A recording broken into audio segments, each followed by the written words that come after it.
The McElroy brothers are not experts, and their advice should never be followed. Travis insists he's a sexpert, but if there's a degree on his wall, I haven't seen it. Also, this show isn't for kids, which I mention only so the babies out there will know how cool they are for listening. What's up, you cool baby? It's familiar, but not too familiar, but not too not familiar. It's a new craze. Angry girls, do you wanna just say, hey, I wanna? Just say, hey, I wanna. Hello, everybody, and welcome to my Brother Me, an advice show for the modern era. I'm your oldest brother, Justin McElroy. I'm your middleest brother, Travis McElroy. Gang, TGIF, it's your boy Griffin McElroy. TGIF. F stands for fuck day, doesn't it? I don't know. Wait, hold on. No. Thank goodness Thank goodness it's fuck day. How lazy this program has gotten with the cursing Fart and just day. the language.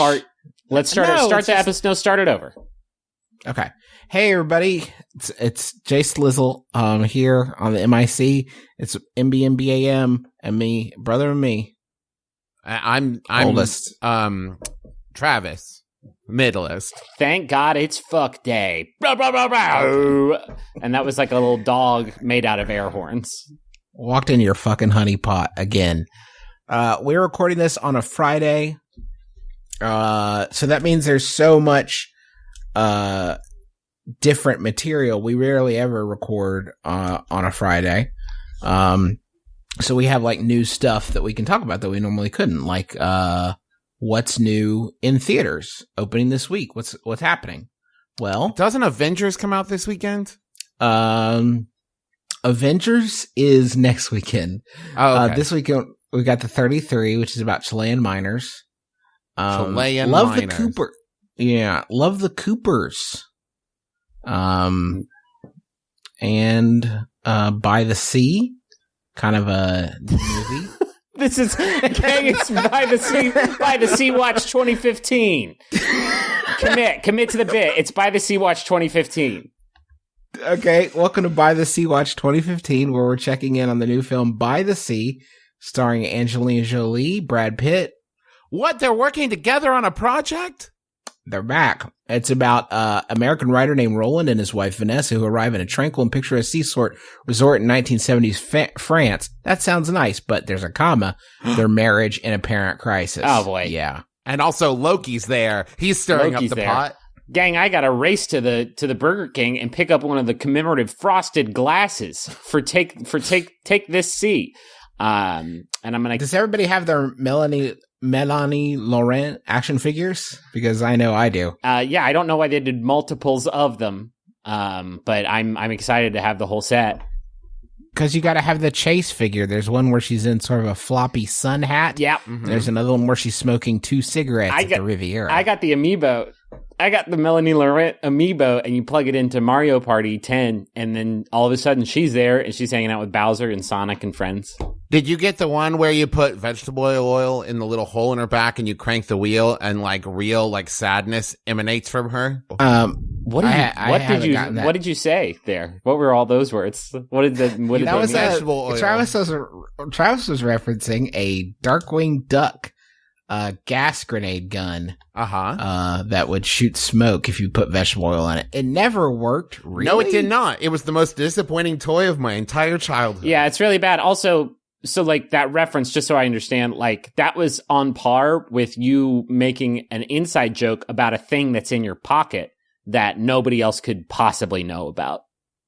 You don't think other people got and were disappointed by the Darkwing the Duck shitty gas Darkwing Duck gun? No, gang. I want to talk about this fucking unstoppable potential energy that the weekend holds. You're not excited about this intro, I can tell. But listen, anything can happen on Saturday. Anything can happen on Sunday. I'm sick of recording this show on Sunday, knowing what has happened on Saturday and Sunday. It's all about potential energy. I don't have that anymore in my life. My weekends are now, they're dictated by my baby wakes up at 5:30 in the morning, and that's more time to party, more weekend. Potential energy. Yeah, think of all the partying you could get done in a single day. I've never been to a 5:30 a.m. party, Justin. What are they like?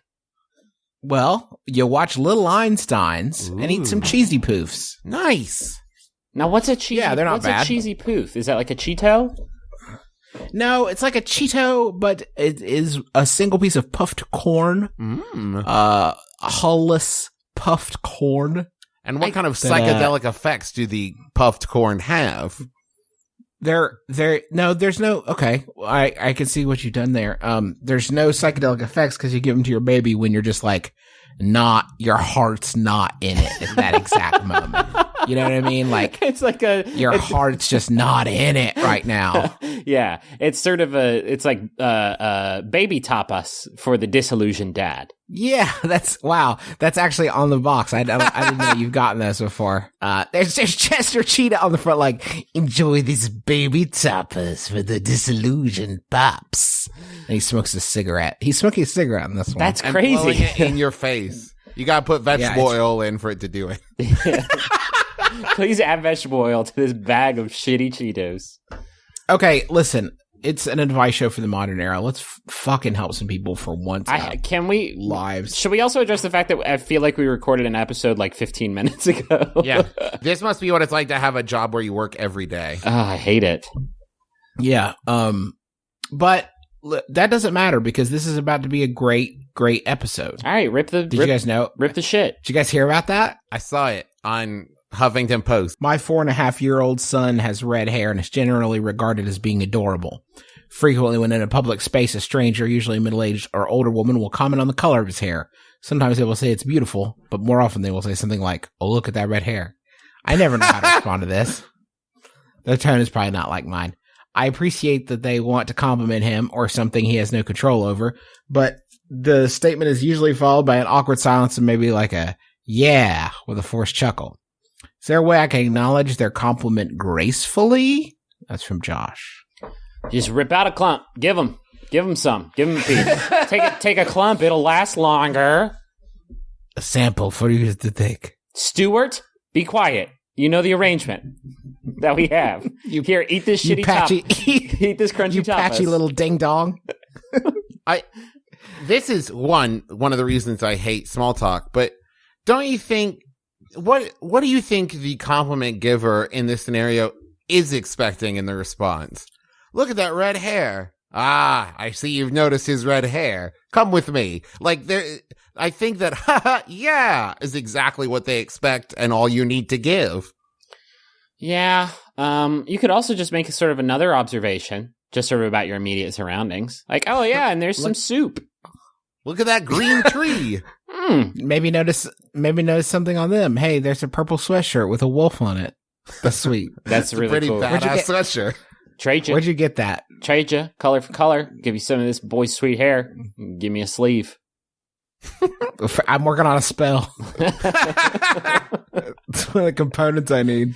See, my wife, her dad stole some beans. Shit's crazy. Anyway, can't get her knocked up unless I have a clump as red as blood, a sleeve as purple as magic. Hey, speaking of sleeves as purple as magic, I picked up Riley, my 15-year-old sister-in-law from the high school yesterday, and there was I was asking her about some of the teens in the area. Teen because fashion I'm not as plugged update. in. Teen fashion update with Justin McElroy. No, you guys are going to feel bad when I finish this. I asked her, about some of the teens that were surrounding our car, just kind of making small talk about teens.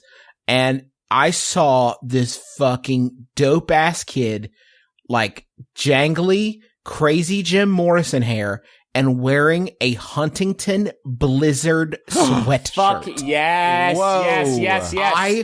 I almost hopped out of. Okay, super quick. Huntington Blizzard is the long defunct. Very defunct. I would argue it was defunct while it was still funked. Every player on the Huntington Blizzard was also looking for other jobs. Yeah, it was a minor league, a long defunct minor league hockey team. Probably our closest brush with professional sports. We had the arena Cubs football here. team, the Locomotives.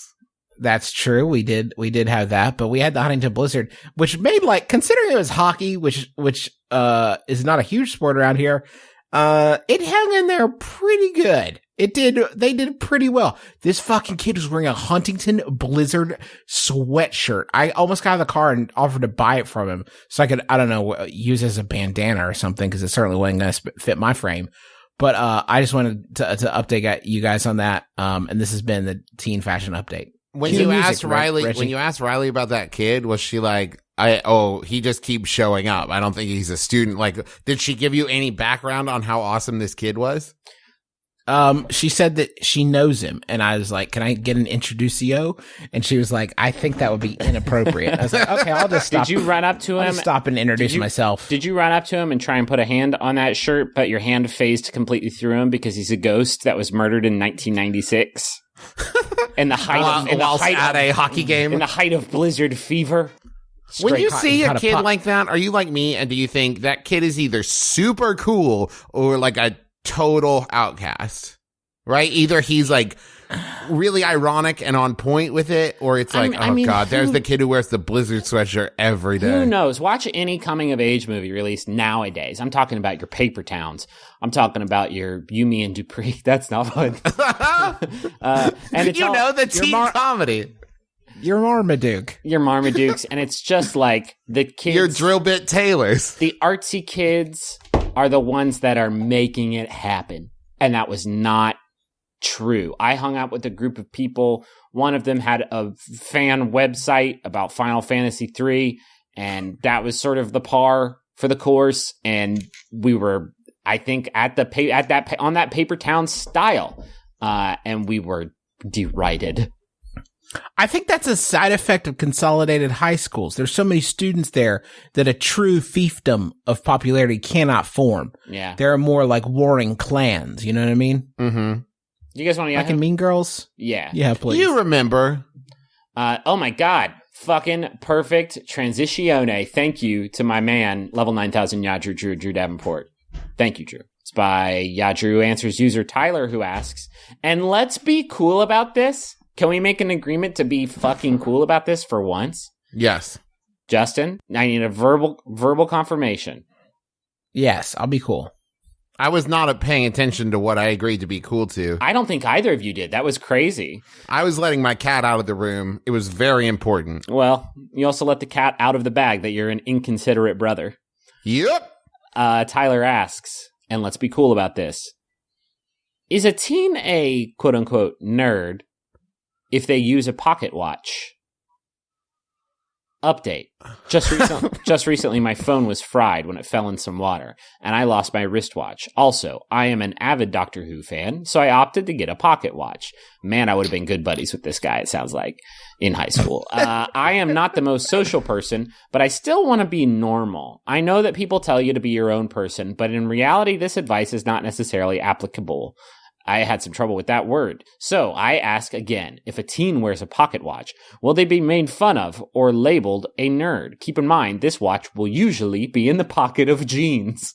I'm so glad. I'm so glad he clarified, because I was about to say it depends on how whole hog he goes with it. Don't vote for pocket watch. It's in the pocket of big jeans. If he went like Westcott and like full on like a trouser and some spats, and like, you know, like a like tails, and he was like the dopest, classiest dressed kid in high school, no, I think he's gone around the corner at that point, and he's awesome. If he's wearing a t-shirt and jeans and a pocket watch, he is not fully committed to the look, and therefore, yes.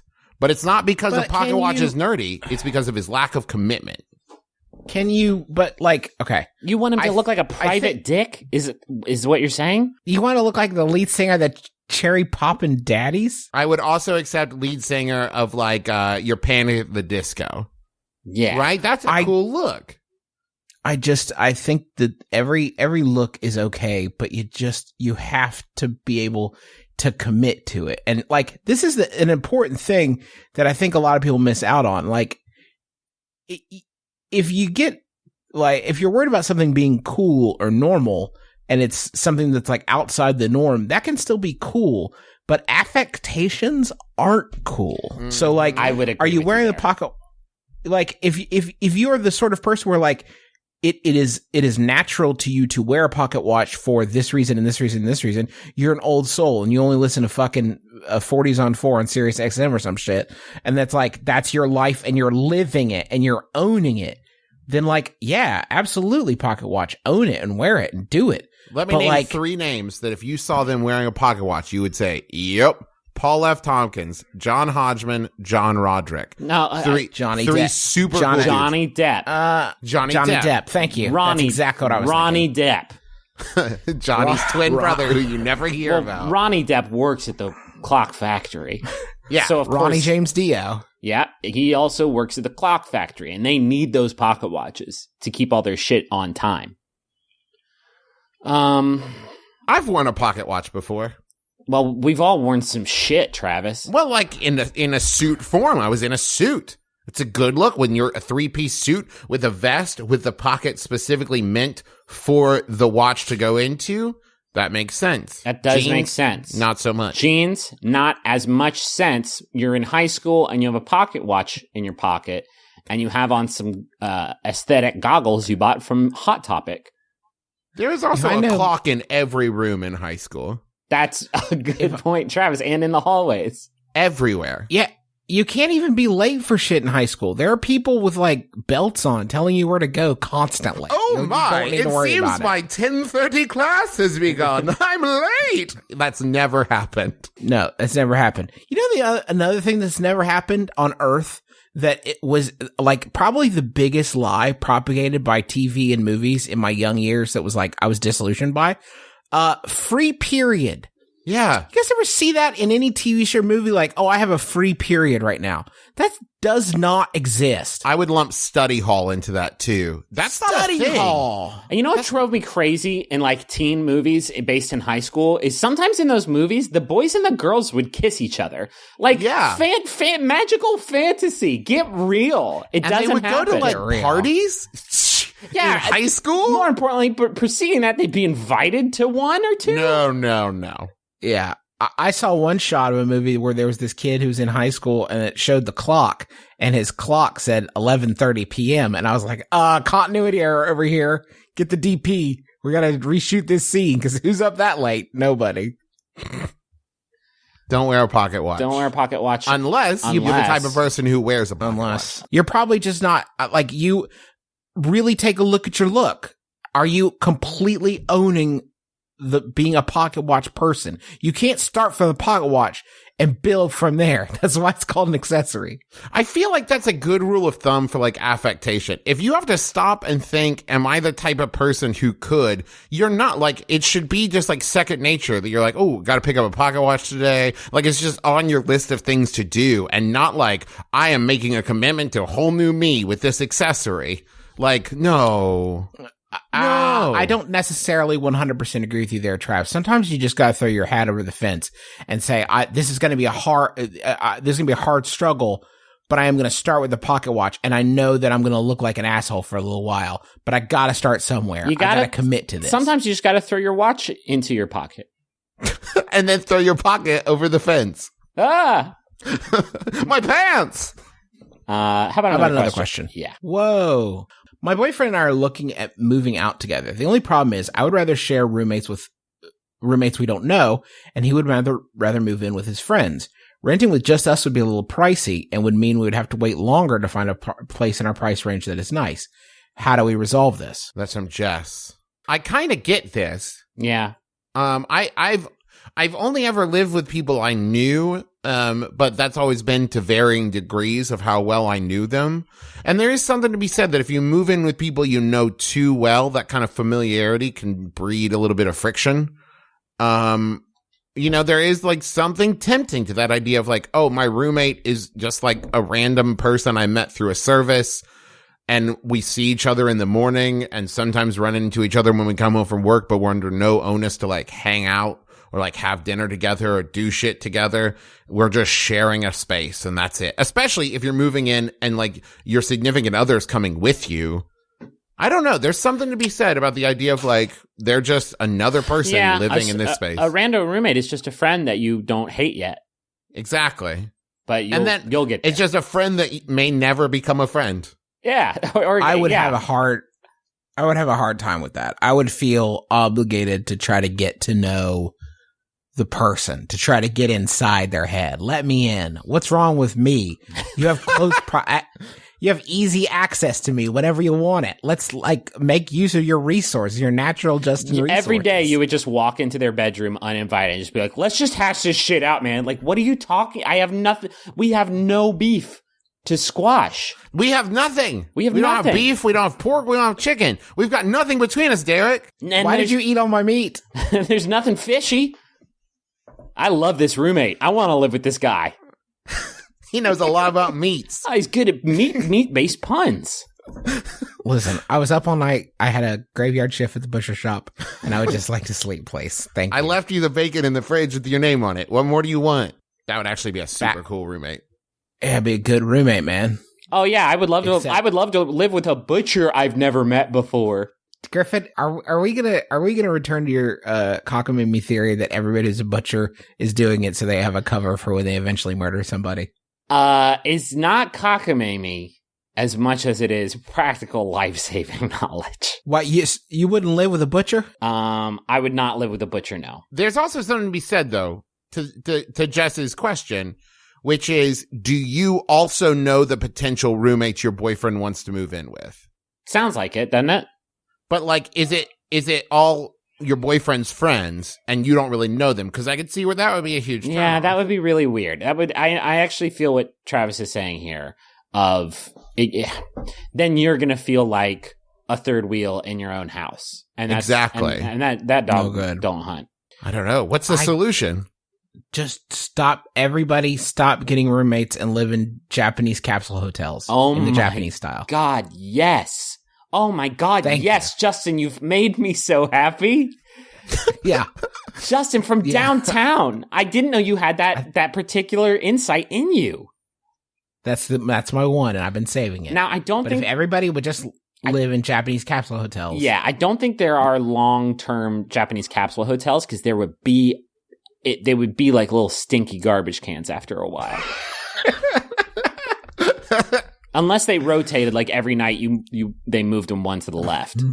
Ugh, that'd be the worst. Change places. Why would that be the worst? What? Because are they cleaning them between? They're cleaning them between, yeah, but you can't. Once you've slept in a bed like 100 times, there's no getting that stink out. You got to keep rotating. It's all about stink confusion. You got to confuse those long-term Japanese capsule hotels. Man, this is a great idea. Austin would go gaga for this shit. Mm-hmm. Boutique. It's a boutique concept. It's boutique. It's small. It's tiny living. Mm-hmm. Yeah, tiny houses are huge right now. Well, wait, hold on. But imagine if you just like slept in a drawer, and at that point you're like, oh, you live in a tiny house? Oh, I didn't know you were so wasteful. Do you really need that much space? I sleep in basically a cabinet. I'm basically Peter Pan's shadow. I basically just live in a drawer in Wendy's room. I have 8 hours of oxygen pumped in to my sleep coffin every night. No more, no less. No more, no less. That's how non-wasteful I am. Oversleep? No, thank you. I'd like to see another day, please. No, but tell me about your tiny house with its bathroom and shower. Ugh. Can I suggest a name for this gigantic capsule apartment that we've come up with? Yes. How about just sleep? Because it's very utilitarian. It's just like a place where you go to, and maybe it's built above a restaurant where you're fed like a gelatinous protein cube that provides you like your necessary, nutrients, no more, no less. And that place is just called Eat. Where's the umlaut go in sleep? No, it wouldn't be there. There wouldn't be. I love sleep. Let me give one tweak to it and see how this grabs you. Sleep? Question Ooh. Mark. Very evocative. You can do what you want in there. Fuck yes, and the dot in the question mark is also a capsule that you can sleep in, but you only rotate into it once a year. But that's a great night's sleep. Great view too. Great view. Well, for everybody walking outside, they can see like right up your sleeping tunic that you have to wear when you enter the hotel. Oh, this is good. How about a Yahoo? Yeah, how about we hit you with a Yahoo? This Yahoo was sent by Ira Ray. Are you Ira Ray? Who wants to know? Thank you, Ira. It's by Yahoo Answers user. Oh, Oh, something's gone wrong. Let's call them Iowa Greg. Iowa Greg asks, what is the fastest way to eat corn on the cob? Additional details. It's for a corn on the cob eating contest. Oh. You're disqualified. You're disqualified right now because this is you're juicing it. You're cheating. Yeah, that's the question. If you ask, and I'm glad he clarified that there were like rules and strictures, because the easiest way is, of course, to cut all the corn off of the cob. But then I feel like that would be frowned upon in a corn on the cob competition. I would think so. Yeah, I would think so. Or maybe just no one thought to ask. They bring you the plate and you're like, could you cut it off for me before we start? And they're like, actually, yeah. Yeah, I get. We can do that. Cool. Can you load it into this thing I have? It's like a big PVC pipe with some hairspray cans attached to the back of it, and it says corn gun on it. Can you just dump it right in there? Yeah, I guess there's nothing in the bylaws that says anything about corn guns. Go ahead and slop it in, I guess. Could you modify a t-shirt cannon to just blast a cobby right down your throat? Just get a cobby and just blast it clean down? I think that you could do that once. Well, how much corn do you have to eat for this competition? Probably more than 1 ear, I would guess, right? Yeah. Oh, is it speed or is it amount? And are you cleaning one cob, or is it how many cobs can you do in a set amount of time? And I gotta tell you, Justin, down in the whole cob, that just seems like you're wasting space in your tummy. There's a lot of fiber and stuff in there that they don't expect you to eat. Obviously, they get very excited. The judges get very excited when they see somebody eat the entire cob, core and all. But it's easier to play. Yeah, so everybody, everyone will throw one of those down during the run just to like show off to the crowd a little bit. But more than that, one sort of obligatory corn shot, and you're just you're not being efficient. I was sitting here thinking of how I tried to figure out how I would do in a corn on the cob eating contest, like trying to gin up a number that represented how much corn I could eat, and I realized something. I don't really know, because I can't think of a time in my life when I finished an ear of corn with the buttering and the salting and the chewing and everything and thought, yeah, I'm ready to go through that again. One again, pile it up. Let me get another cob going. Like, nobody's ever gotten full of corn on the cob. They're just like, I can't do this anymore. That was a lot of work. It's a whole, process. Like, you can't just oh, I'm late for work. Okay, I'm just going to grab a corn on the cob to go. Like, it's a whole production. You ever see that little kid in, 20s movies? He's in his little, Little Lord Fauntleroy outfit. He's licking a big lollipop. The closest you can get to that look as an adult in a socially permissible setting is eating a corn on the cob. It's just like you got your little pinkies up and you're just, Can I, if this person's talking about going pro, then I don't think they realize the sacrifices that are going to be required of them, because a lot of the corn pros out there have gotten tooth reversal surgery. Mm-hmm. And that's sort of where it's like a special kind of braces that they put on your teeth so that they all sort of bend backwards, like in towards your throat hole there in the back of your mouth. And like a Sarlacc.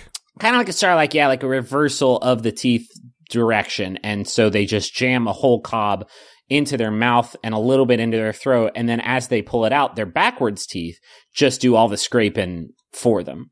And you just get one clean go. Y'all do that? Do y'all do the typewriter, or are you doing a circle around the corner and then move to the next circle? Which way do you guys do it? I shuck it with my face. What are you talking? I just told you how I did it. No, I mean now, without the professional tooth reversal surgery. You do the typewriter like they do in them cartoons? I'm actually a fan of doing cutsies offsies, and because I don't cutsies offsies. I don't fuck with that in between the teeth stuff. Get that out of there. Because I want corn now. I don't want corn tomorrow. But hypothetically, you go to visit a friend's house and they're very strict that you cannot cut the corn off the cob. It's a very fundamentalist corn household, and you have to eat it on the cob. Do you do typewriter, or do you do around Okay, so in this situation where this has happened to me once, because it'll never happen to me a second time, I guarantee you that, because I'll never talk to any of the parties associated. again. I guess I would typewriter it, Trav. You caught me, okay? That's the correct answer. You did good, Griffin. I mean, it's not, given the circumstance that you've laid out it, I get it is the correct answer, I guess. I like just big hunky chunky bites. And man, can I just also say as a side, fuck, this is funny. I can talk about how we like to eat corn for hours. But unfortunately, we have to go to the money zone.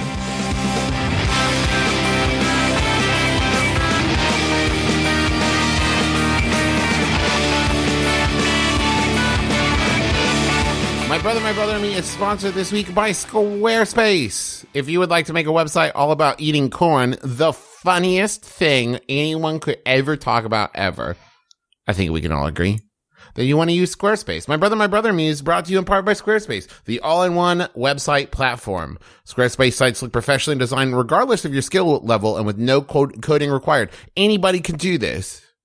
Anybody. Name somebody right now. Justin, name somebody. My baby Charlie. She could do it. Griffin, name somebody. Anybody. Just fucking Ron Perlman, I guess. He could do it. Justin, name somebody else. Ron Perlman?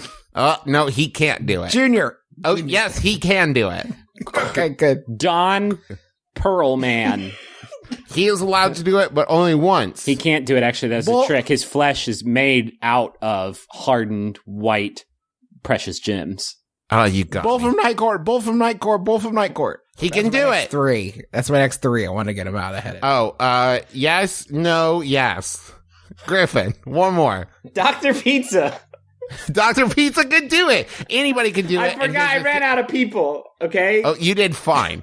And here's the best thing. Right now, you can start a free trial just because you listened to us with no credit card required. If you go to squarespace.com, use the offer code MyBrother, all one word, you'll get 10% off your first purchase. So 10% off plus a free trial with no credit card. Anybody can do it. Even Dr. Pizza can do it, and he's not even real. Squarespace. Build it beautiful. Excuse me? Sorry, he's not a real doctor. He's more like a professor. Professor Pizza. Thank you. I have a message here, and it's for Cupcake, a.k.a. Kim, and it's from Muffin, a.k.a. Joe. And Muffin says to Cupcake, happy 4th anniversary to the woman with hopefully infinite patience. You're an amazing mother and wife and the love of my life. P.S. Bramble Snatch.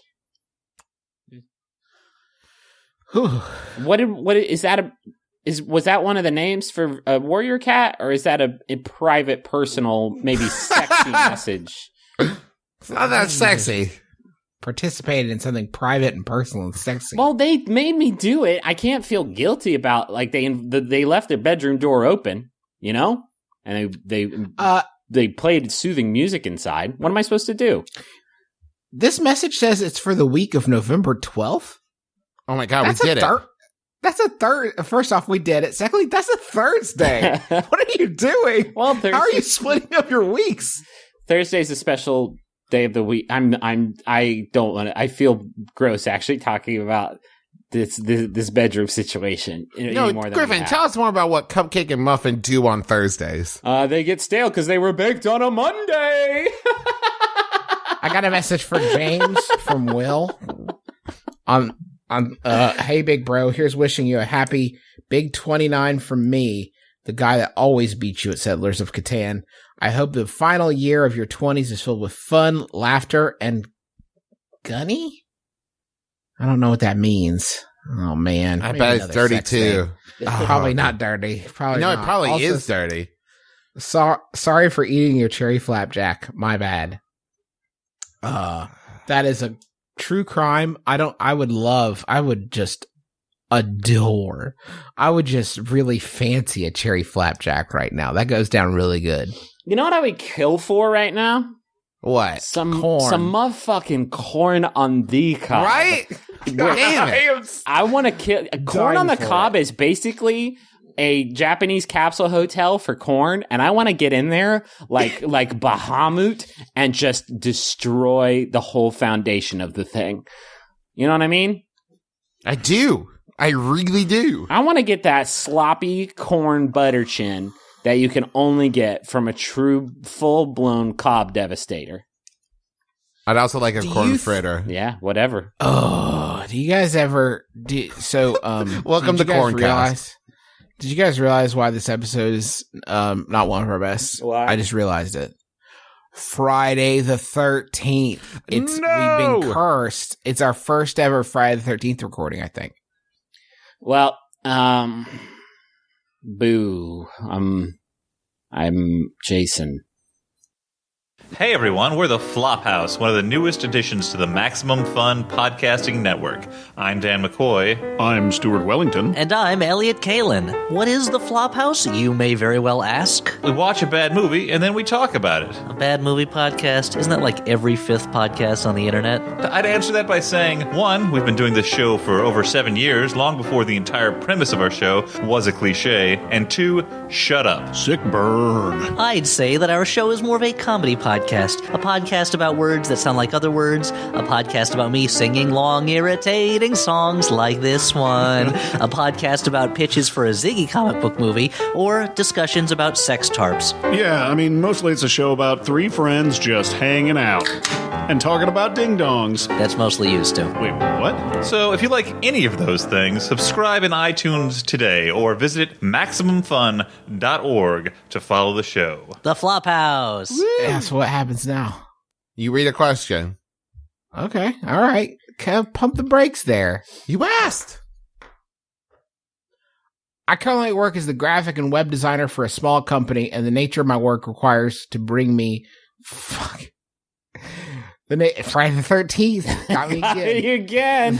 Oh, those tricky Jasons. They sneak in and they make it twist. They twist your words. It requires me to bring my laptop into the office. I love the job, except for the fact my very hands-on boss keeps poking and touching my screen, oftentimes hard enough to make me worry about the safety of my computer. Is there a way for me to get him to stop it and to keep my job? That's from Smudgy Screen in SoCal. I'm sorry. Now, Griffin, why has this tickled you so much? Tickled me. Imagine it. Oh, let me see. What are you working on here? Jab, Jabby squeeze. Oh, I like this graph here, and I like how it goes up. What have you done? Oh, you've done a bar graph with a bar here. Oh, yeah. Hey, what does this button do? Do you want some of my PB&J? No? All right. More for me. What is this new search engine you're using? Splorch. Like, what is this guy's deal? It's called Splorch.com. Hey, can we get that? Can we get Splorch.com? You already did. Damn it. I have one foolproof plan that is gonna. Oh my god! Keep your boss is gonna fall for it once, and then your problems will be over. Put some jelly on. Yeah, I figured that might put some jelly right on your computer, and the boss goes in for a touch-a-risky, and he comes back with a finger full of strawberry preserves. I guarantee your problems are going to be whisked away like you're on a Carnival cruise line sailing off to the Bahamas. Now, Justin, I'm sorry, but how does that stop the screen from getting smudgy and dirty when it's covered in preserves? Now listen, because now you got ants. But those helpful ants are going to clean that screen right off for you. They won't leave a fleck of jam on there. Hey, is this the IT department? Yeah. Is it normal for my computer to have some bugs? Yeah, it is. Just bring it down and fix it. Fuck yeah! Oh, you nerds! I recorded that. Now I'm nobody can get me fired for this now. Have you seen that? Have you seen that hot new viral video? Guy punks IT department with bug pun. It's got 4 views. It's pretty sick. Do you guys want a Yahoo? That didn't really answer the question. Jelly. Well, it's just the craziest thing I've probably ever heard. Why is this man touching your screen so much? Does he know there's little LCD diodes in there? They don't like being touched. Give them their space. Ask him not to. Just ask him not. Or maybe, is there a way you can make him feel like good about himself while asking him to stop? Like, whoa, Hercules, you're gonna break my liquid crystals with your big big muscles there. You better pump the brakes. I have an idea. Okay. Here's what you do. Have ready, right? A little bottle of spray and like a screen cleaning wipe, right? And when you see him coming, start cleaning your screen. And when he walks up, you look at him and say, just trying to keep my screen clean. And then you're done and he's there and he's just seeing you trying to clean it, right? I think that will be enough to keep his fingers off of your screen. Unless he's like, oh, you got rid of my good work, my good oily work that I did on my last I drew visit. a line for you to follow. Don't you understand? I said I wanted the line graph to go like here up to here. Stop erasing it or you're, hey, stop cleaning your screen or you're fucking fired. You're a dime a dozen. Let my grease do the work. Do you guys want a Yahoo? Yes. Yeah, absolutely.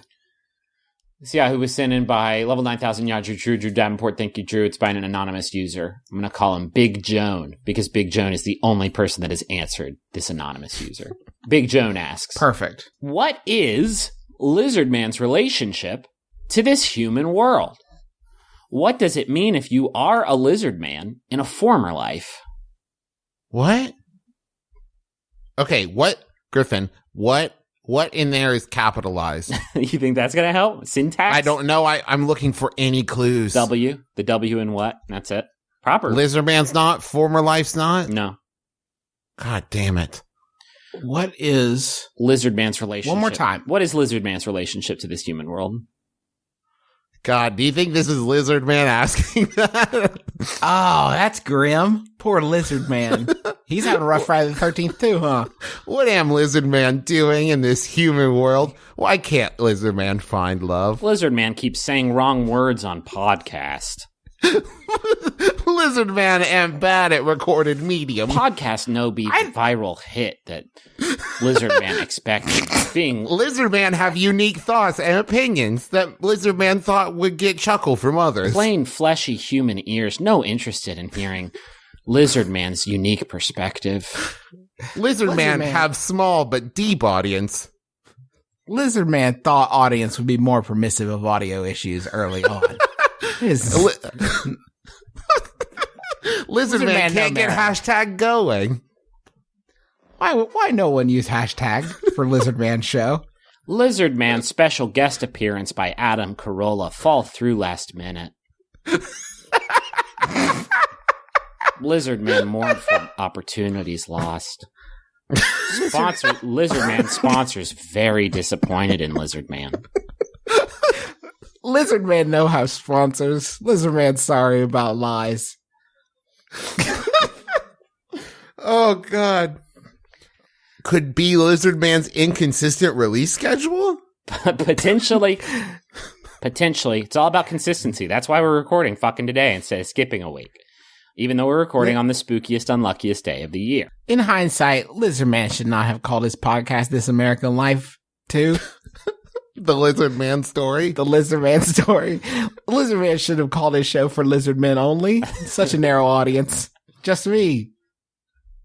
Would also include lizard women, if could find any. It's so hard out there. It's so hard out there for a lizard man. Ah, man.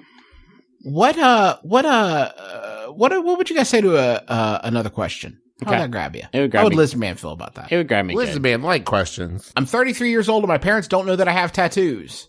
I used to have a negative relationship with them. Yeah. I used to have a negative relationship with them, so when I started getting tattoos at the age of 18, I kept it a secret.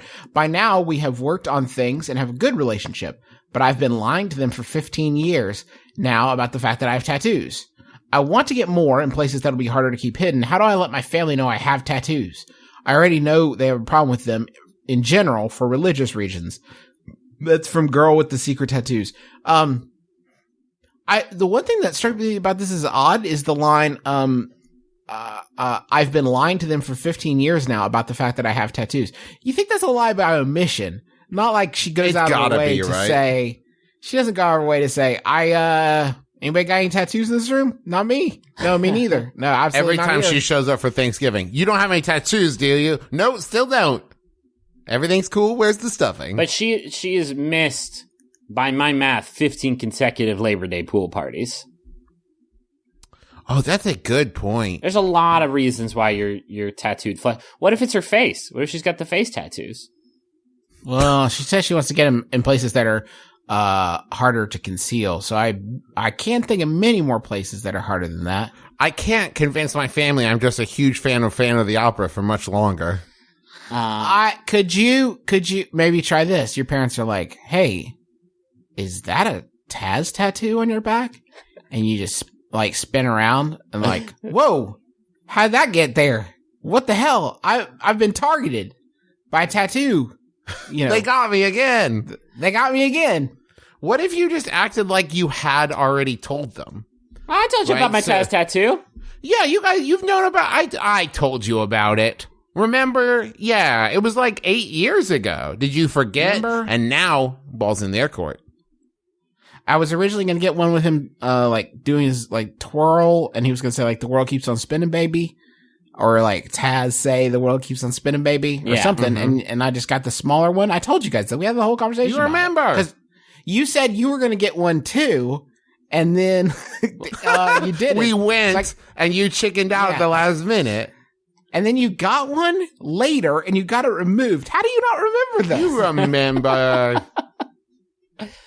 What if you got Taz praying? That would be amazing, probably.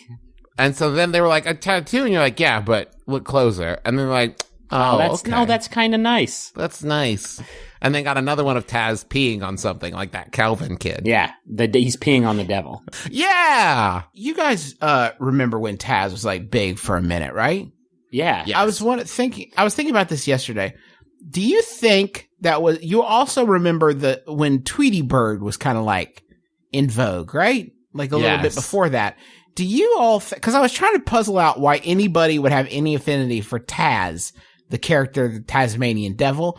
And I started to wonder, do you think people who were super into Taz initially were doing it as sort of like a rebellious flipping of the proverbial bird to people who are really into Tweety? Like, that's not for me. I'm a grown adult I'm a bad girl or boy. I'm more of a Taz person myself. Tweety has no sway over me. Yes? You're saying there were warring factions of Tweety and Taz. I'm saying that the original Tazes, I'm not positing this theory, I'm wondering aloud, if the original Tazes were seen by their users as like a rebellion, an act of rebellion, an anti-establishment sort of symbol.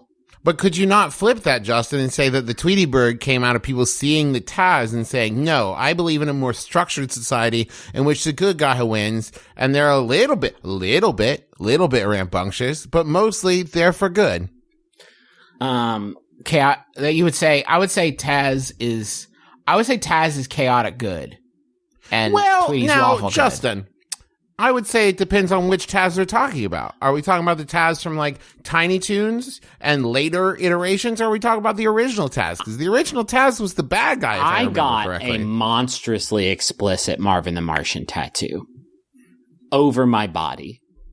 It's a full body, extremely explicit Marvin the Martian tattoo. And when I say extremely explicit, I'm talking about dick on dick, like his on mine. Full-blown, full tattoo suit. Uh-huh. Yeah, right? I remember Last Christmas as well as anybody. What else do you have to add? Nothing. That was a great gift that you all got for me, that you all chipped in. It's a very expensive procedure, getting a full Martian body transplant. But it was worth it. That was him. Of course, that was the classic character. An impersonation of his favorite character, Marvin the Martian? I actually, you know what's fucked? I'm kind of over him now. A little bit. That's too bad. That's a shame. You hate to hear that. Everybody, this has been My Brother, and Me. It's been an advice show for the modern era. We've been recording a lot of things this week because Dumb Griffin is going to Hong Kong, and he's made our lives really hard as a result. And it was very selfish. It was sorry, everybody. That's very good. All is forgiven. We hope your Friday the 13th went well. It's a few days in the rear view at this point. We wanted to tell you that we love you very much, and we hope you have a very safe week ahead. That is true. That was very sincere. Nice. It's sincere. I do. I care about everybody who listens to this, and I hope they are going to have a killer week. That's what I think. That's where I sit. I want to thank John Roderick and the Long Winters for the use of our theme song. It's a departure off the album Putting the Days to Bed. You can find it on iTunes or Amazon or anywhere that music is sold. I think those are the only two places left, though, that sells music. We also want to say thank you to MaximumFun.org, our home, and the home to many other amazing podcasts that if you haven't checked out at this point, you're missing out. You're the one suffering. Go check out all the other MaximumFun.org podcasts. Like, I don't know, what are some other good ones? Sawbones that Justin does with his wife, Sydney. Thanks, Trav. Hopefully you've listened to. It's incredible. Lady to Lady, One Bad Mother, Jordan Jesse Go, of course, Judge John Hodgman. There's a ton. Go check them out. We've got a D&D podcast over there called The Adventure Zone, which also hopefully you've checked out at this point. But yeah, go check out MaximumFun.org. Find another show that you like. There's tons, and you'll love one of them. If you want something a little more timely, I would recommend Trends Like These, which Travis does with his friend Brental Floss on YouTube. And they talk about some of the hot news of the day, the trending news stories, and they give it their own sort of spin. Last week we talked all about the Starbucks red cups and what was going on there and all that stuff, along with a bunch of other stuff. That was just kind of our main topic of the week. I wanted to also tell you all that we have a new podcast coming. It's a very special. It's a very Don't special tease podcast. it, because I don't want people to be disappointed. I'm not teasing. I'm going to literally say what's happening. All right. We are making a new podcast with the Tim and Guy from Worst Idea of All Time. It is an annual podcast that will release every American Thanksgiving Day. And I do mean every. It is an annual podcast that will go on for eternity, because we have pledged that when one of us beefs it, they will be replaced by another host, and the podcast will continue forever, every Thanksgiving Day, watching Paul Blart Mall Cop 2. The dose. The show is called Till Death Do Us Blart, and it will be available. You could subscribe to it right now. It will hopefully be in iTunes by the time you hear this, Till Death Do Us Blart, and then you can just get the first episode. There's a trailer up there now if you want to get a little taste. But that'll be up Thanksgiving Day and every Thanksgiving Day for time immemorial. And you can follow the show on Twitter at DeathBlart. And you can tweet about it if you want to, hashtag DeathBlart. And while you're at it, as you wait and get really excited about it, you should go check out The Worst Idea of All Time while you're at it. It's an awesome show that all three of us love very, very much, where they watch the same bad movie every week and record it and review it. The first season was all Grown Ups 2, and the second season is all Sex and the City 2. Highly recommend it. Speaking of, tickets for Candle Nights are still on sale. We've passed the halfway point by this point.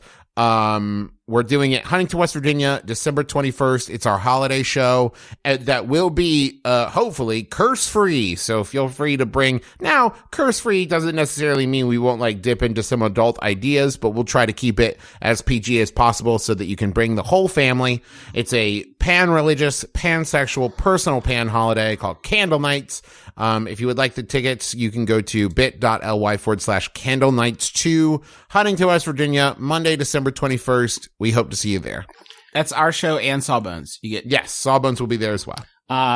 This final Yahoo was sent in by Drew Davenport. Thank you, Drew. It's by Drew Answers user Constantine, who asks, is Super Mario Italian or Mushroom Kingdomese? My name is Justin McElroy. I'm Travis McElroy. I'm Griffin McElroy. This is my brother and me. Kiss your dad square on the lips.